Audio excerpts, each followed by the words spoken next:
کعبے کی رونق، کعبے کا منظر، اللہ اکبر اللہ اکبر۔ یہ تو آپ سبھی کو معلوم ہی ہوگا کہ حج کرنے لوگ جو جاتے ہیں اس میں پیسے کی ضرورت نہیں ہوتی، مقدر کا ہونا بہت ضروری ہے، مقدر کا ساتھ ہونا بہت ضروری ہے۔ ہوا یوں ہی کہ ایک شخص تھے جن کا نام عامر تھا، وہ ماشاءاللہ حج کے سفر میں نکلے تھے، حج کرنے کے لیے جا رہے تھے، لیکن ان کا کوئی ڈاکومنٹس میں کوئی کاغذات وغیرہ میں گڑبڑی تھی، جس کی وجہ سے ایئرپورٹ کرمچاری جو ہوتے ہیں یا ہوسٹیج ہوتے ہیں ان کو انٹری نہیں کرنے دیا، یعنی داخلہ نہیں ہونے دیا۔ تو اس کے بعد انہوں نے بہت کوشش کی، بہت ریکویسٹ کی، بہت گزارش کی کہ انہیں جانے دیا جائے، لیکن لاکھ کوششوں کے باوجود ان کو ناکامیابی حاصل ہوئی۔ تو اسی طرح انہوں نے کوشش کرتے کرتے آخر میں انہوں نے ہار مان کر کنارے بیٹھ گئے اور وہ فلائٹ نکل چکی، یعنی کہ وہ فلائٹ اڑان بھر چکی،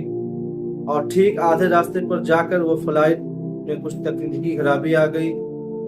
جس کی وجہ سے فلائٹ کو دوبارہ اسی ایئرپورٹ پہ واپس لینڈ کرنا پڑا۔ جب ان کو معلوم چلا عامر بھائی کو کہ دوبارہ ایروپلین آ گیا ہے، تو وہ پھر دوبارہ گئے وہاں کے آفس میں اور وہاں کے لوگوں سے ریکویسٹ کی، گزارش کی کہ ہمیں جانے دیا جائے۔ بہت گزارش کی، بہت کوشش کی، لیکن لاکھ کوششوں کے باوجود ان کی کوششوں کو ناکام حاصل کر دیا گیا۔ تو بیچارے پھر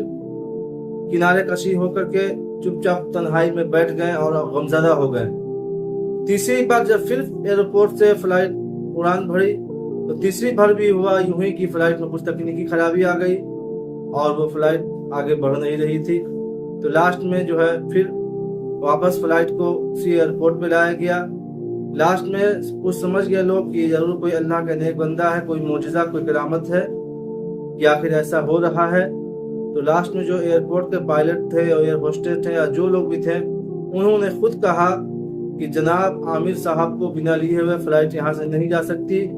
کیونکہ وہ اللہ کے نیک بندہ ہے، حج ان کے مقدر میں لکھ دیا گیا ہے، ان کو جانا ایک دم ضروری ہے۔ اور ماشاءاللہ بہت ہی بہترین کے ساتھ، بہت اہتمام کے ساتھ سارے لوگوں نے مل کر کے اکٹھا ہو کر کے ان کو حج سفر پر روانہ کیے، اور ماشاءاللہ فلائٹ آسانی سے اڑی اور مکہ